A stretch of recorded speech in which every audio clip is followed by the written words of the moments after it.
Hi, this is Sergeant Betsy Brantner Smith with the National Police Association, and this is the National Police Association podcast. I have with me a guest today that I have been following on X, and then I started to look into her career and look at some of the statements she's made, other interviews she said. She's absolutely fascinating, and so I thought that we needed to hear from her. She is the executive director of the Air Marshal's National Council, and she's just an absolute powerhouse. So you need to get to know her. Sonja LaBosco, welcome to the show. Betsy, thank you so much for having me. It is an absolute pleasure to be here. So I got to tell you, first and foremost, I literally get up in the morning when I'm checking all my news sources, and your X feed is one of the sources I check, just because you're not afraid to say what's happening, but you have great depth and insight into the government. So and of course everybody's watching to see what's happening right now. Talk about your background and then what you do now. Well, Betsy, I retired from the Federal Air Marshal Service in 2014. I actually came over after 9/11, June of 2002. I became a Federal Air Marshal. Prior to that, I was a Daytona Beach midnight shift sergeant. Love helping protect our community and doing the right thing. And when I came over after 9/11, I never dreamed in a million years. I thought I was taking an upgrade going to a government job. We all think that going to the federal government's an upgrade. I don't know why. Now I don't feel that way. But at the time, I wanted to serve my country. But being in the Federal Air Marshal Service, of course, I get to see behind the scenes a lot in regards to how government works and how it really is not functional many of the times with the programs that we're dumping billions of dollars in. So thank you for the plug on my X feed. I try to give the most in-depth information, correct information. Yes, I am opinionated. I put my opinions in there, but I also back that up there with documents and things that can be proven by statement of fact. So I want to go back and ask you, because I'm very familiar with the Daytona Beach Police Department and which is an excellent agency. Why law enforcement? Why'd you become a cop? Well, Betsy, I became a police officer, and it's not because no one in my family was in law enforcement. Honestly, I was working for minimum wage. I was making $3.35 an hour. I saw an ad in the paper one day for a police officer. If you could go to the law enforcement academy, that your salary, you could start off at $10 an hour. So I purely invested in going to the police academy because I said, hey, I'm a single parent. It's really tough out here. I can't make it on $3.35 an hour. So I went to the police academy and I tripled my salary within a couple of months. So that's really how I got into law enforcement. But once I got there, I found out this was my thing. This was my niche. I was meant to do this, and I've never looked back. I've had a wonderful career. And you left as a sergeant, which I say is the best job in the agency, right? I loved it. There being around a group of like-minded people, as a sergeant, I always helped lift my people up that worked with me on the street. I never felt like I was a supervisor. I was responsible for the overall totality of the scene, but I had a lot of teamwork that was brought to me in my career. And thank goodness, because I made my bones long before I came to the federal government. So you made that switch from local law enforcement to the federal government, and so as a very frequent flyer for the last 25 years, talk to people about what the air marshals do, because I think we all kind of hear about them, and if you're a little in the know, you can sometimes pick them out, sitting somewhere on an airplane. But I don't think people really understand the extraordinary scope of the air marshals. Yeah, well, the good thing about me, I always had the element of surprise because no one ever made me. Nobody ever knew I was an air marshal. They had no clue who was sitting by them. It's really funny being on the aircraft. I would have people that would sit next to me and they'd say, "Hey, I think that guy, in 3C is an air marshal. I think I know who the air marshal is." I said, "I think you're right. I think that's him, but it wasn't him. It was me. So a lot of funny stories there. But we went through a lot of training. Our training consisted of training in Artesia, New Mexico, with the Federal Law Enforcement Training Center. They made us the best shooters in the world. I know during my training, I put more than 10,000 rounds down range in just a couple of months. Our tactics are second to none. If you think about working in a linear environment like an aircraft, when you're getting on an aircraft, for the air marshals, we have to think about the back of the plane, the middle of the plane, the front of the plane, and of course the cockpit. So our areas of responsibility are broad. We have 270 people we're responsible for to land safely. And I know when people fly, they're thinking about going from point A to point B, but for a federal air marshal, when we're flying, we're actually strapped into a countering weapon of mass destruction that was used against our country. So our deployment's much different from just taking a flight. We have to make sure that that aircraft gets on the ground. I mean, you're carrying 12 plus thousand gallons of fuel. You've got a lot of lives in your hands each day. So thousands and thousands of flights that I took later and landed safely, I felt my deployments were very successful. But it is a lot of, you do have to strategically plan, right? You have a weapon. If you have to use your weapon in the aircraft, you have to think about the movement of the aircraft itself, the stability of the platform you're walking on when you're going to shoot, right? We know it's not stable in the aircraft when you get up and walk to the restroom. How many times do you see somebody fall and hit the chair, right? Or try to get up the aisle. It's not that easy and it's not that big of an area to work in. So we always work in teams. We train together. There's not one air marshal in the office when I was assigned to Orlando that did not have the same training as I. So you could plug any team member in at any spot, whether it was a 2, 4, 6, or 8-person team, and they knew what their role would be on the aircraft if something were to happen. So post 9/11/01, we had the implementation of the Transportation Security Administration, TSA, the bane of my existence. Why do you need air marshals if you've got the TSA being very successful?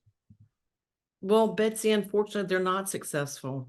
If you look at the success rate, when you go back, and they quit publishing this now, there were a point back when I was at the airport, we would have what we called red teams that would come in, and red teams are there to try to thwart, security. They're there to try to bring in objects and instruments that are prohibited to be gun. It could be a gun, a bomb, knives, box cutters, and there was a 95% failure rate within the TSA, and that wasn't just in the airport I was assigned to, that was across the nation.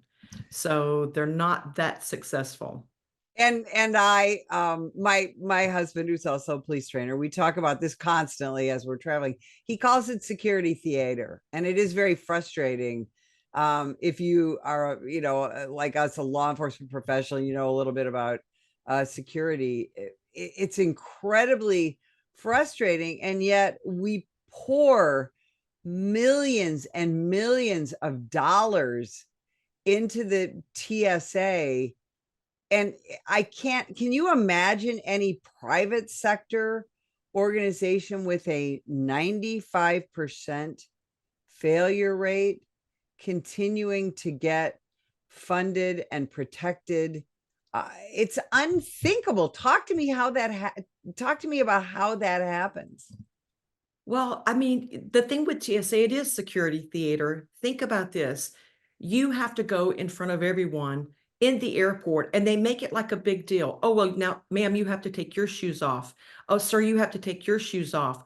But what's happening on the other side? They're bringing illegal aliens in with no ID. They're not taking their shoes off. They're not going through the same screening that you're going through. As a matter of fact, TSA created a special concierge line for the illegals to come through, to where now you are over, you can sit and watch, and you're taking your undergarments out of your clothing, you're being patted down. I have to tell you, I've been to gynecological exams that were less evasive than a TSA pat down, okay? The way that they go and the things they do to your body parts, it's absolutely ridiculous. I fly mostly out of the Tucson International Airport. The Tucson sector is where at least a third of all illegal aliens come into this country through. I stand next to that concierge line, Sonja, almost every week and watch exactly what you're talking about. And people didn't believe us. We were talking about this several years ago, and people said, "Oh, we think you're exaggerating." And of course, now everybody knows now that there is that special line for illegal aliens who come into that line with no identification. They've got an app provided to them by the federal government on a phone provided to them by by the federal government. They have brand new clothing, a manila envelope with all their paperwork that they need to fly anywhere that they want. And you're absolutely right. I have been patted down extensively while watching them just go through. They don't generally speaking, do not speak English, and they're just kind of routed through because the TSA agents appear to be uncomfortable even speaking to them or dealing with them. Yet, if you had an 89-year-old grandmother in a wheelchair, she would have to stand up and they would have to go through the wheelchair and pat it down while you have a 21-year-old fighting age male in the illegal concierge lines with no ID. Okay. That's what we're talking. That's the hypocrisy of what TSA wants on one hand for us to believe that they're trying to keep us safe. Remember back when the puffer machines were such a big deal that they were going to puff all the dust off your shoes and the particles were going to be tested for, uh, explosive detection. What happened to the puffer machines? They spent billions of dollars on the puffer machines in every airport, major airport across the United States. Let me tell you what happened to them. They're sitting in a closet. They're sitting in a closet because they don't work. So all these iterations of all these fancy technological machines that TSA is doing, I can tell you the one thing they're not doing. They're taking the human element out of suspicious activity. Instead of having a puffer machine, why aren't you having agents that are down there at the security check line? And when somebody seems suspicious, why aren't we pulling them out of the line and pulling them into a room and interviewing them? Why are we not? Why are we taking the human element out of everything that we do? And we think some type of electronic device is going to keep us safe. Sonja, in the 1980s, when I was in narcotics, that was a big time for law enforcement to profile people at airports. And this was not because of security measures. It was because of drugs being, coming up from other countries, coming up from Florida to the Chicago area where I was. And we profiled. We didn't racially profile. We just profiled exactly what you're talking about. People who appeared suspicious. And there were, specific things that we looked for. And we were pretty on target back then. Why don't we profile behavior any longer? Because if we profile behavior, that means we have to hire humans.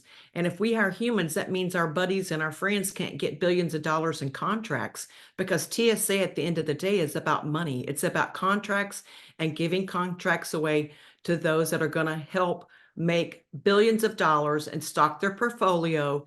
I mean, it's a domino effect. If we really wanted to keep our country safe with airport security, we would have 50 times the humans of machines that we have, but we're not going to do that because see, machines, they have to have a new iteration every year. Oh, well, that's last year's machine. We got to have new year machine. Oh, look at the new machine that we've created with the new program. Oh my goodness. Now we can automate and have people walk through without even a screener involved. Now, have you seen those new machines to where you can just walk up and you're automatically screened without anybody ever looking into your bags and you are good to go now? Can you imagine the amount of money that whoever's making on that contract is making by creating this technology that's useless?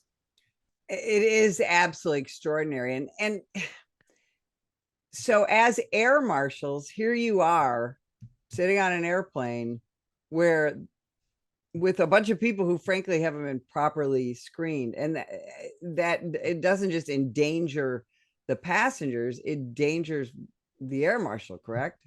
It does, and it makes everyone unsafe. And and unfortunately, Betsy, in the last 4 years, you see that the air marshals haven't been flying. We've been down on the border helping bring illegals in, helping bring in terrorists into our country because we have terrorists that are loose right now in our country. So we haven't even been on the plane to keep our people safe. I mean, flight incidents were at an all-time high. And look, Thanksgiving, here we are at Thanksgiving. We're coming on to one of the largest seasons again. And where are the air marshals? It is, frankly, it is frightening. What do you see moving forward into 2025 with a Trump administration? Do you see this changing in any significant way? I do. I see it. I see it changing completely toward keeping our country safe, securing America the way that it should be secured. You know, the Air Marshal National Council, we worked for 3.5 years on the impeachment of Mayorkas. 3.5 years, I know that I worked day and night to provide evidence to Congress to impeach Mayorkas, and the House did that. And the death blow was when the Senate voted not to impeach him. So in our view, a vote to save Mayorkas was a vote to kill our country. And that's basically what we feel has happened within the Air Marshal program.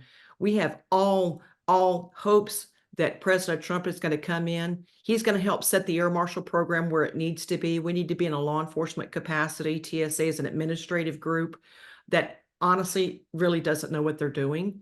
So we need to be with a law enforcement entity that understands we're law enforcement officers, and our job is to go out there and not only protect the people, but catch the bad guy and make sure they're not back out there doing the same thing again the next day. Are air marshals trained to spot victims of human trafficking or the traffickers themselves on airplanes and in airports? They are not. TSA does no human trafficking training. So we do not have the ability. Air marshals are not even trained with Narcan. TSA did not train any of its employees. Imagine all the fentanyl that's being moved across the world in the airports. There is zero Narcan training. There is zero human trafficking training within TSA. That's absolutely extraordinary, because this is one of the things that we see just as civilians now in airports. You can see groups of people, situations that are untoward, and now we've got thousands of missing children that have been trafficked into this country, and the Biden administration can't even find them. And I know that Tom Homan, who's been a wonderful friend of this show, one of the things that he talks about a lot is finding the children, and hopefully that will be something that we can look forward to as we continue to look at the oversight that needs to come when it comes to federal law enforcement. Who is it that oversees the TSA, the air marshals? Who's supposed to be paying attention, Sonja, to all of this, frankly, incompetency and poor performance? Well, we had DHS Mayorkas set as the first, and then we have the TSA administrator, David Pekoski, and then we have the Air Marshal Director, Brian Belcher. So we are 0 for 3 when it comes to leadership. We have 0. Okay, we're batting 0. We're striking out everywhere we go down the line. There is not one leader in the Federal Air Marshal Service. There's not one leader in TSA that's stepping up, trying to do the right thing. What does a lack of leadership do to the morale of the air marshals? It's crushing. It's been crushing, and not only the lack of leadership, but the political targeting. You want to talk about bad? I mean, recently we just broke the story about Tulsi Gabbard, a lieutenant colonel serving in the military, and we have air marshals surveilling her in physical security details. There's 3 air marshals on every flight that Miss Gabbard takes. Now we're reporting back in reports that she's eating snacks, what type of hat she's wearing, what type of phone she's talking on. Now, do you think that that really is what federal air marshals should be worried about right here on the heels of our country being in World War III, and we've got terrorists in our country, that we're going to be tracking a United States military service member? That is extraordinary. Not surprising, but absolutely extraordinary. And the air marshals themselves have been subjected to some pretty dastardly things, having to give up personal information. Talk about that. Well, yeah, I mean, we've had to give personal information up to China. We were taking flights to China right before COVID. We were forced. Air marshals were severely disciplined if they did not give their full name to China, their home address, their wife, their family members. I mean, every time we turn around, there's this political pendulum that's swinging everywhere other than for the American people. Operation Allies Welcome. We had to go and work the military bases for Afghan refugees. Well, guess what? Those people were never vetted. We didn't even know who they were, and we're flying them all over the country, and we're still doing that now. So the air marshals have been used as nothing but a political pawn, and it's been no benefit to the American people. We have to have this set right in the Trump administration. We have to get our air marshals back working in an environment where we can thwart another 9/11. We have to do it. That's the goal. The number of terrorists and potential terrorists that have flooded into this country in the last 4 years is extraordinary. What is your biggest concern about that? Well, they're planning now. They're planning. Al Qaeda's planning. They're planning in our country right now. 2025, they are planning an attack here on the homeland. I know that Christopher Wray, all the times that he did testify last year about an attack on the homeland, he was absent from his congressional testimony last week. He didn't show up. He or DHS Mayorkas. Let's hope they get a subpoena, right? I hope somebody has the courage to subpoena those two figureheads. But there's an attack being planned on this homeland in 2025. So my biggest concern is we don't have to worry about bringing terrorists in from the outside. They're already here. And again, it's just absolutely unthinkable. And for Christopher Wray to say, you know what, I've already talked about this enough, I'm not going to talk about it anymore, is such a danger to this country. What's your hope, Sonja, for the air marshals moving forward into a Trump administration? Where do you, if you could wave your magic wand, where do you see the air marshals? We need to be a component within Homeland Security investigations. We need to be an aviation component within inside a true law enforcement entity. Every other air marshal program around the world, Canadian air marshals, German air marshals, Thai air marshals, every one of these programs is just a large aviation component in a law enforcement entity, because that gives us the ability to surge. Like right now with the air marshals, we have no way to surge. If there's a critical incident or a threat, we have to use our resources where they are now, which are very low. I have to tell you, we're hurting pretty bad within that area. We need to beef up our ranks. But if we were in a component of law enforcement, we could surge. So if there was a threat, HSI has 6,000 agents right now. Imagine the ability for us to surge with 3,000 or 4,000 agents when the threat was high. And then when that threat's dissipated, we could bring those agents back and they could do regular duty. So we see this as the best way to go is with Homeland Security investigations. Give us your best pitch to young people who might be thinking about a career in law enforcement to come to the air marshals. Please come over. Look, it's a wonderful way to see the world. You go everywhere as a federal air marshal. You go to France, you go to Germany. There's not one country, if we've got an American flag carrier, that you're going to be on those flights. You'll learn a lot, you're going to see a lot, but you're also going to try to help protect everyday people that are traveling, just like myself. Now that when I get on a plane, I see grandmothers and grandfathers going to birthday parties, they're going to weddings, they're going to celebrations, and they should be able to travel safely in this country from point A to point B. So come over. It's going to be better. Wait till 2025. It's going to be the best career ever. Sonja, where can people find you, follow you, learn more about what you're doing? You can find me on Twitter. I'm at LaBosco Sonja on Twitter, or Air Marshal National Council NC.com. That's Air Marshal National Council NC.com. And we also have an official Air Marshal Twitter page. It's FAMS_AMNC. So you can find us in any of those locations, and we'd love to have you follow us and join in us exposing what we see as fraud, waste, and abuse every day. I love it. I can't thank you enough for spending time with us today. And if you'd like more information about the National Police Association, visit us at nationalpolice.org. Every day, the brave men and women of law enforcement put their lives on the line to keep us safe.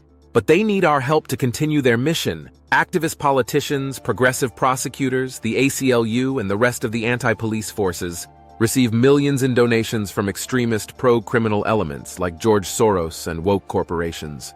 The National Police Association is fighting them in courts around the country, including the United States Supreme Court, defending officers who are being attacked for doing their jobs. Additionally, the National Police Association works year-round to pass tough-on-crime legislation to put and keep criminals behind bars. Consider going to nationalpolice.org and donating to keep us in the fight. Together we can win. That is nationalpolice.org.